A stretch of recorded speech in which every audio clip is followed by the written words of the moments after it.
What's up, guys? Welcome back to the 1%er podcast. I'm your co-host, Justin, and today we have an amazing episode for you guys with Joe Yoo. Joe is an incredible physical therapist and a trainer, and he produces content all around getting rid of those aches and pains that you might have. In today's interview, we talk about how he's built his massive following, over 1 million Instagram followers and YouTube subscribers, while doing something he loves. So guys, if you have a passion and you don't know how to build an audience around it, you don't know how to maybe monetize it, today's interview is for you. Please like, subscribe it, and share it with a friend, and we will see you guys on Thursday. All right, Joe. So you're a licensed massage therapist. You are a certified personal trainer. You have a book out called Better Stretching. You work with some of the most amazing, celebrities on getting them better mobility. But here's what I want to know. How the hell did you go from 0 followers to over 1 million followers in 2 years? Because that's, I think, what everybody wants to know watching or listening to this podcast right now. Yeah, it was a crazy time, and it happened. It felt like overnight. When I first started, when I became an entrepreneur, I was looking for ways to market my massage therapy business. So what I ended up doing was posting on Instagram and showing some of the techniques that I would use with my clients. And a lot of my clients were bodybuilders at the time, so everyone was really into kind of this manual technique, or the tools. It was very trendy back then. So I started just posting online, and I was starting to get a little traction there. But the big downside was, hey, Joe, I love what you do, and I really want that work, but I don't live in Florida, so I can't get a session from you. So for me, I was like, what can I do to help these people who are not local to me, who can't see me in person? So I started putting up informational videos on how to kind of like foam roll and use a tennis ball to, self-massage your body. So you could kind of get the same experience, not the exact same experience, but something at least you could do at home to help make you feel better and move better. And once I started doing that, things started to explode. And back then, it was at the beginning of 2017, I started posting, and then I would just post every single day, trying to figure out, what people liked. And I started to kind of go with a certain model. It was the title on the left with a picture of the body part, and then the video on the right demonstrating the move. And at that point, I would get hundreds of people, overnight, and then thousands of people overnight. And I was counting back then. It took 21 months to go from 0 to 1 million followers. So I hit 1 million followers on January 1st, 2019. But it was just consistency and not stopping, because once I started to see people enjoying what I was putting out, I just kept going. It's crazy when you say that, because every influencer that I talk to, that have a lot of followers, a lot of subscribers, they just said frequency and consistency, and every single one. And I'm sure, the first couple of months you kind of question yourself, am I actually doing this right? Gosh, man, I only have 100 views on this, and what's going on, and but you kept going. And one thing that I've heard that you say here is that you are paying attention to the interaction and the views, because you found out the formula that's got the best results. It's okay. It's okay to be consistent, and you have to be consistent, and you have to, keep going, but you also have to pay attention to metrics. Very important. I think that's overlooked, especially with the people who are just starting. They're like, hey, Joe, I want to do what you're doing. I want to be, I want my business online. And they have this vision in their brain where they want to go, and they'll put that online, but then it doesn't get any traction. So, I'm not telling people don't go for your dreams and what you believe in, where you want to go. But if you don't see any traction, you probably have to pivot a little bit and try to figure out what's going on, because your audience is not engaged in it. So what I ended up doing was using the metrics, using the likes and the views as, as a score, pretty much. It's like, okay, well, I got a lot of likes and a lot of new followers this day. I must be doing something that's really engaging with the customer. Wow. So once so obviously, people started loving your content, and you have over 1 million followers. how did you start monetizing that though? I mean, you know, I know a lot of people with 1 million, 2 million, 3 million followers, but they're broke. You know, I hate to say it. You know what I mean? Like, you know what I'm saying? Oh yeah, yeah. You know, it's cool to be popular, you know what I mean? But at the end of the day, you got to pay bills like everybody else. You know, and so there's a demand. The one demand that I see is people who obviously need better mobility, need, you know, stretching and all that kind of stuff. So obviously you have your book, and I'm sure you have like an inner circle or something like that for those people.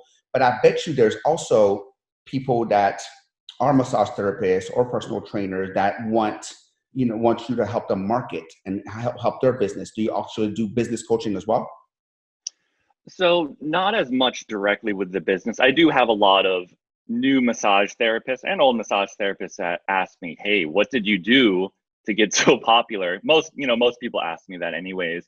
But I took almost a different approach when it came to my social and monetizing that might be different from the norm. And when I first started my social, it was to market my in-person massage therapy business. Mm-hmm.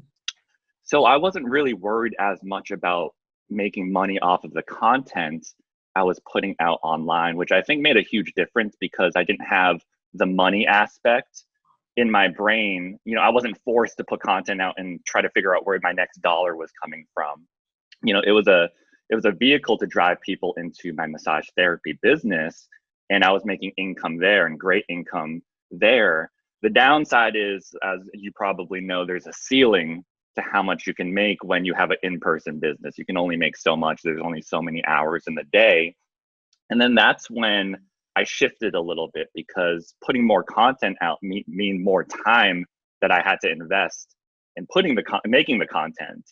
So what I ended up doing was created a membership site, and that's how I ended up monetizing. But I waited a little bit longer than I think most people do. I waited till about 400, 500,000 followers before I started the membership site, just so I could build the trust with my audience. And I gave them so much free content that a lot of them loved it and was like, "Hey, this isn't too much of a financial burden on me. I'm going to join Joe's website because it's good content and I support him." So I really built that trust first. Yeah, that's so important. I think, you know, a lot of people don't understand that the concept of deliver value first, deliver value, actually, results first, give. And then once you actually have something, be like, well, Joe's been cool, he's been giving me all this great content, and, I got so much, stuff from him. Of course, I'm going to support him. He's going to have, have a membership site. And I don't know, man, I could be wrong. Correct me if I'm wrong, but I bet you a lot of stuff that's in your membership site are still they can find it on your free stuff, but they got to go through a bunch of videos to be able to get to them, to get to what they want. Where in your membership site, you have them very nicely organized, and they can go, I don't have 20,000 hours to watch through all your videos. That you have going on. I don't have that kind of time. I'm a busy person. I want the meat. I want to go to, I want to go to your membership site and figure out, okay, how do I get my shoulders, which they're horrible. We'll talk about that. I got no external, no internal rotation at all. Typical bodybuilder. Oh, bro, I thought it was cool back in the day. It was this bodybuilder. I thought it was cool when they said, well, I can't put my tie on. Look at how big I am, and, oh, dude, I can't wipe my ass, man. That's how big I am. And now I'm like, oh, that's not cool. Things have changed. Things have changed now. I mean, so that's, I bet you, that's why, because someone like me, if I want to get to the meat of it, I'd rather pay you whatever the monthly fee is or a yearly fee is and get to the meat quick, get my answers quick, and I'm so glad that you said that, because most people just don't realize how important it is. They just want to go wham, bam, thank you, ma'am. Hey, I got a product, give me $20. Like, look, I don't know you, I don't like you, I don't trust you. Why should I give you anything? People go into my DMs all the time and say, "Hey, Joe, I got this, and please join." And I'm like, I don't know you. Like, who are you? Why are you asking me this? I mean, they go straight to the sell, and I'm like, I don't know who you are. So I try to give as much value as possible, and and then if they want to buy it, then they can. I'm not forcing anyone. So that's what I ended up doing. But yeah, a lot of people just go straight for it. It's like I forgot someone said this. It's like if you're on a date, just you go ask for sex right off the bat. It's like, whoa, let's Exactly. have a drink first, maybe. That's right. Like, just build a little bit of trust. This morning, right before we got on this call, I looked at my DMs, and every single day, man, I get DM, hey man, it's my birthday. Can you shout me out? I need more followers. I'm like, bro, I have no idea who you are. And I even said, I'm like, you got to learn to give before you get. And people, if only people realize this simple fact that if you want something in life, give first. I think that's probably, I don't know if you agree, one of the top 10 rules of success. It's like give without the expectation of receiving anything back. It's like once you do that, everything feels amazing. Everything, it's like, wow, I got all this stuff and I'm just giving information away for free. And, I think it's the opposite with a lot of these young people trying to make it in fitness and their careers. They want to be so successful right off the bat that they'll just throw it all at you at once. So, because I don't think they understand the fundamentals. They understand the technical part, like, they understand, like, the views and the likes and that, what time to post, and all that kind of stuff. If you don't understand human psychology, if you don't understand persuasion and understand what really motivates people and how to build trust, I mean, none of that is going to work. So I think, the fundamentals are, so I'm going to switch really quick because I wanted to interview you because I got all kinds of issues, just like a typical bodybuilder. I started working out when I was like literally like 12, 13 years old. I started getting into it heavy when I was 14. And it was all about, I competed, I became the first bodybuilder in history to have a first place title in every weight class in the NPC, but all throughout my career when I was younger, it was all about how I look, how big my muscles got. I really could care less about mobility. Matter of fact, I used to make fun of people who were like stretching and they were like mobility. I'm like, man, I made fun of them. And I remember one time I was training when I was a personal trainer. I was training one of my guys, one of my clients who was a multi-millionaire, super wealthy. And he was in his 40s and I was in my 20s. And I was trying to push him to get a bigger bicep. I was like, trying to push him, come on, man. And he goes, Sam, when you get to my age, it's all about getting out of bed without pain. It's all about feeling good, not about just looking good. And I looked at him at that time, Joe. I was like, you're an idiot. It's all about looking good. You know what I mean? And now that I'm in my 40s, I'm like, oh, shit. I'm like, he's true. So for those typical bodybuilders, that are working out right now all the time, not doing mobility. People just, mobility is not their first thing they think about. What do you say? Mm-hmm. So, I have a lot of experience in the bodybuilding industry and the bodybuilding just arena. I actually wanted to be a men's physique competitor back in the day when, they weren't as big as the bodybuilders now. And I used to go work out at, very bodybuilding oriented gym. So those were my first clients when they came in for my massage therapy session. That's where I would actually do my sessions, was at the gym. And what I tell people is, first of all, whatever your goal is, go for that. Because I'm not going to say, hey, you have to stretch, you have to do mobility, but it can definitely make your body feel better. And it might help you in your sessions when you're working out. So I always say, it's number one, what's your goal? World-class bodybuilder. Well, do you need to have good mobility to do that? Probably a little bit. And you're putting so much stress on your body that it's probably going to be beneficial for you to do a little bit of maintenance or recovery work to help keep that range of motion, right? So, when you're doing bodybuilding, you should have full range of motion. That would be better because you might get better muscular development. So I always say that it's, hey, what's your goal? If it's not to be the most flexible, maybe just mix in a little bit to make your body feel better so you can keep pushing day to day, because bodybuilders, overuse. It's all about getting the pump. You'll do 10 to 20 sets of one muscle. And you know what? You need to do some stuff to help kind of bring you back, to get you back to normal. Yeah. I trained a few sessions with Charles Glass. I love it. See, Charles Glass was one of my one of the people on YouTube when I first started training that I watched, and I went to Gold's gym and I saw him and he asked me for a plate and he's like, hey, can I use this? And I was like, yeah, man. Like I got like a little starstruck because I would watch so many of his videos. Yeah, he's like obviously, one of the top trainers in the world, in the bodybuilding world. And I had a couple of sessions with him, and I remember he's huge in stretching in between sets. And matter of fact, I had a hard time growing my lats in the beginning of my bodybuilding career. So, what Charles had me do is, after each pull up or each pull down or any kind of rows that I did, I would grab and I would just stretch my lats. And I swear to God, like stretching made my lats grow. Like it brought them out. I don't know if he was like increasing the fascia, the area for the fascia, for the muscle to be grown. Next thing you know, out of nowhere, my lats started popping out. When it comes to working out, what do you recommend? Do you recommend stretching before, during, or after?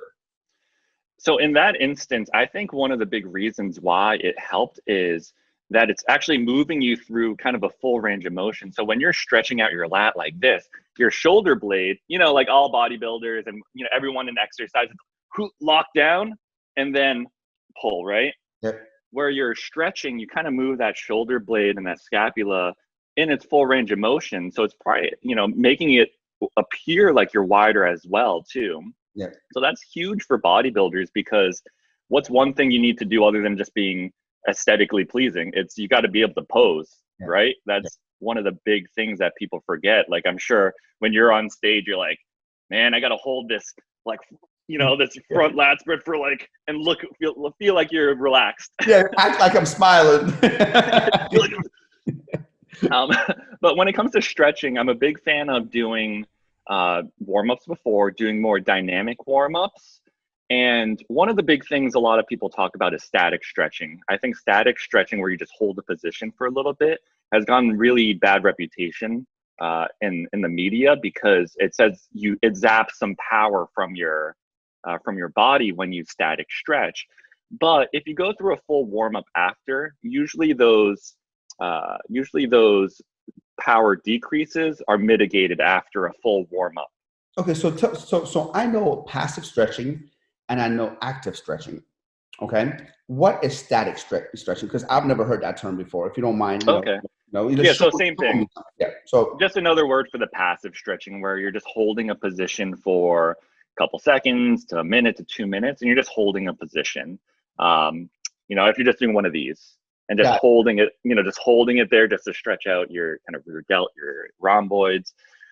Where active is moving through kind of the range of motion with the joint. You're actively doing it. So a lot of the stretches like inchworms and world's greatest stretch, where you're kind of just going down the turf, doing some sort of movement, that's more of the active component. And I don't mind doing a little bit of static stretching at the beginning, maybe some foam rolling too if you are feeling really tight, then running through some dynamic movements where you're just kind of running through things like, again, like lunges and things where you're moving and being more dynamic, more of the stuff that gets you prepped for what you're going to do in your workout. And then you get into maybe your activations or just your warm-up sets for your exercises. Wow. Okay. Now, as far as, someone like me who's been, obviously, hasn't stretched, too many years. And now I'm like, okay, my God, like I need mobility. Mm-hmm. Late. Can I, because I'll be honest with you. I went to the yoga for the first time and it was humbling, to say the least. I'm in there. I look good, but I'm falling. I can't hold a stretch. I'm imbalanced. I'm shaking. And there's some of the poses like toe stand. I'm like, I don't know if I can ever do that. I'm looking at them like, I don't think my body will ever been like that. So actually part of my goals, I have my yearly goal, but I have my life goals. But one of my goals in 3 years, hopefully, if I go consistently to yoga, I'm able to master all the poses. Is that possible for somebody who's like 46 years old that never stretched before to be able to master yoga and some of the poses in yoga? Would I ever be able to undo all the shortening of the muscles over the years to be able to finally elongate them? In 3 years, I think so. And also probably 2 years. Again, because it takes consistency, and your body will adapt to whatever position you're putting it into. If you're continuing your bodybuilding, it's probably going to be at a slower rate, Yes. but that's fine. I'm sure there's no time limit on you for trying to be more flexible. And and you have to remember, yoga is kind of a whole different beast. Think about how long it took you to become a bodybuilder and build a great physique. It's like the opposite, right? It's the same concept, but now you're working on muscular endurance and range of motion. So it's definitely doable, but it's just going to take a little bit longer than you probably think. And, again, it's very humbling because I'm not a big, I love yoga, but I don't practice it, but I'll definitely jump into a class here and there.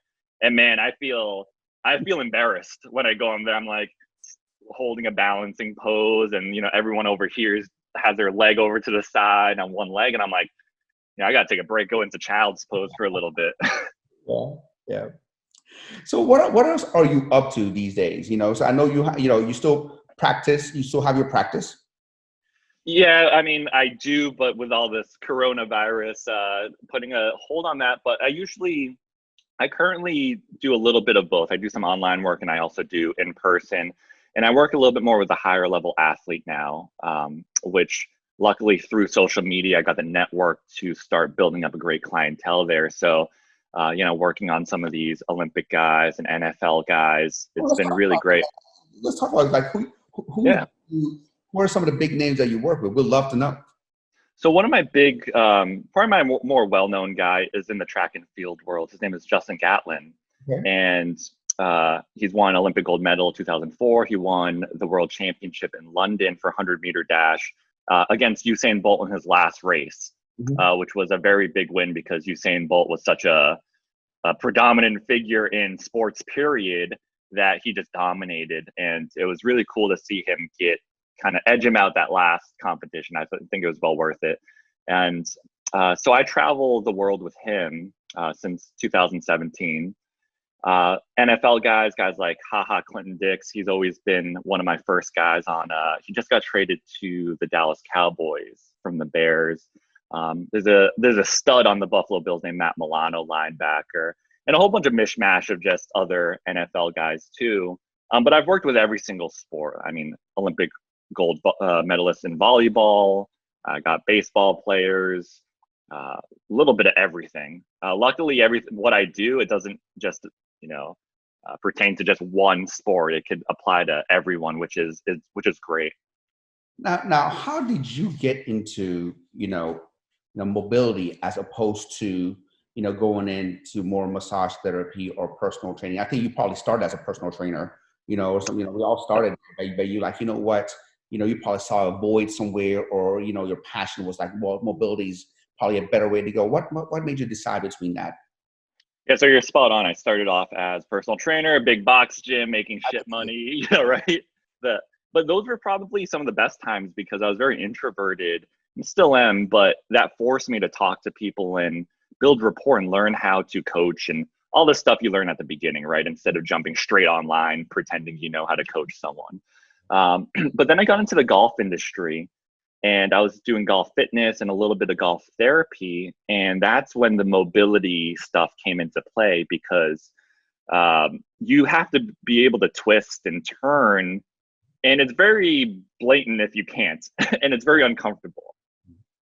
So I started with that, and that's when I started to see, wow, there's a huge need for this type of work. And when I became an entrepreneur and started to post on social media, there wasn't really anything that I currently put out there at the time. It was very yoga, which again I love, but I'm not a yogi. Yeah. And there was fitness trainers, right? But there was nothing really in between. So that's where the passion kind of ignited. It was like, well, I liked it before, but now I can help so many people, and people seem interested in it. Let's throw the fuel on this right now. And I heard golf gets pretty competitive, and golfers, man, will pay anything to hit the ball a little bit better, Very lucrative, very lucrative. They will spend money on anything. If it's just to even help their score by one shot, they're like, here's money. can you help me? Which was a great industry to be in.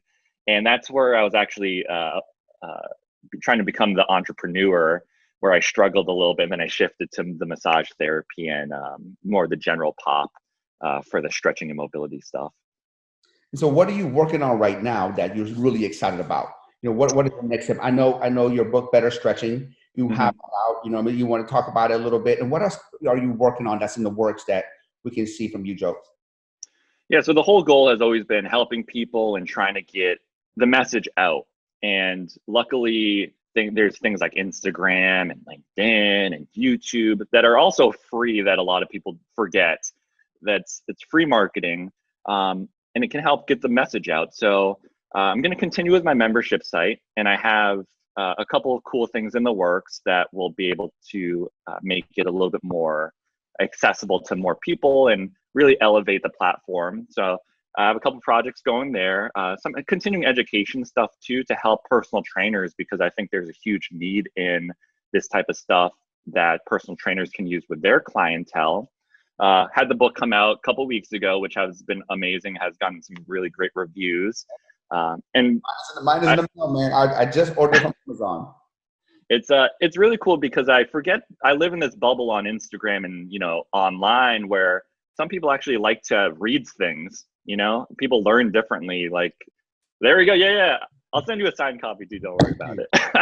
And, you know, some people learn differently. It could be by looking at video. It could be by looking at a book. It could be through a podcast. You know, podcasts are so popular and people learn different ways. So, you know, got the book out, and yeah, just pretty much just continuing spreading the message. Just move a lot, and also you'll probably feel way better too on top of it. So your membership site, you know, how can I, you know, what is the domain? How can I go sign up for your membership site? Because honestly, you know, I need more mobility. I committed myself this year to more mobility, you know, and actually, you know, set time aside on my schedule, you know, because, you know, I have an 8-month-old, you know, I have a 10-year-old, 6-year-old daughter and an 8-month-old, and I'm 46. You know, I don't want to be that dad. I can't bend over, pick you up. I don't want to do that. So I'm like, well, man, you know, Sam, if you're going to bring a kid in this world at this age, you need to really take mobility serious. So what is the domain and how can I sign up? Yeah, so you can go to joetherapy.com. That's my main page. And you can find, I call it Joe Pro, kind of going through some rebranding stuff right now. You're hearing it first. We're going to change some things up to help make it, I think, even way better. But if you go to joetherapy.com, you can check it out. It's, you know, it's very affordable. Right now, it's only $7 a month, and you can have a monthly fee. It's a yearly fee. You can cancel at any time. $7 a month? Oh, yeah. And again, things are going to change. Yeah, we'll talk after. I need some business help here. And also, one of the big things is it's perfect for you, right? I like to kind of go by this 9 minutes a day. That's also in my book title as well, because I think it's very, it's very attainable. You can do 9 minutes a day. Everyone has a couple minutes just to do some mobility movements. And I like to go for your big bang for your buck mobility exercise. So you don't have to spend an hour doing mobility every single day. And if you want to do more, you can do more. But yeah, you can find me at joetherapy.com. Awesome. And what, you know, you have anything else coming up, and, you know, that you're working on? I mean, I know, you know, have you thought about teaching your methods to, like I said, other coaches and trainers and, you know, and things like that? I know you said you have something for personal trainers, but what I'm envisioning for you is, you know, next is a seminar with a bunch of, you know, trainers and massage therapists, and you teach them about your methods and mobilities and all that kind of stuff. Yeah, I think I'm going to piggyback that off of the continuing ed. Again, you know, the digital is so powerful because I can do everything from locally. Where as much as I love traveling, it does, you know, I get jet lagged when I just go from Boston to Florida. Like if I go on a plane, I get tired. So I want to make sure I have that good foundation there in place first, and make sure there's a market there before I start jetting off to different seminars. Because I have friends who do seminars, and it's very rewarding, but the setup, finding locations, and then, it's a lot of work. So I want to make sure that I have a good foundation at home and online first before I venture off into traveling a little bit more. Thanks, Joe. So for people who really don't know who you are, what you do, and all that kind of stuff, what are some of the places they can find you more? What's your Instagram handle? Where are you most active at? Yeah, so my first home is Instagram. It's always has been. It's Joe Therapy. And you can also find me at YouTube at Joe Therapy. I'm trying to put a little bit more content up there. You can find me at joetherapy.com. And then I also have a different site for my book. It's called betterstretching.com, where there's links to all your favorite retailers that you can pick up books. And if you want to pick up a copy, that would really support me. But you can go betterstretching.com. Well, Joe, thank you so much for being on the show, man. It's been so rewarding seeing you in less than 2 years go to 1 million followers by just giving so much content, so much value. I love your whole story of how you pick mobility, because you saw a void in the market. There was bodybuilders and there was nothing in between. And I really truly appreciate your time here, brother. No, thank you for having me. This was an amazing discussion. We'll have you back on soon. Thanks, Joe. All right, appreciate it. Thank you. Hey guys, if you liked today's episode, do me a huge favor. Go and leave a comment below, subscribe to the channel, leave me a review, and tag a few friends that you think can benefit from what we shared today. Really appreciate it. God bless.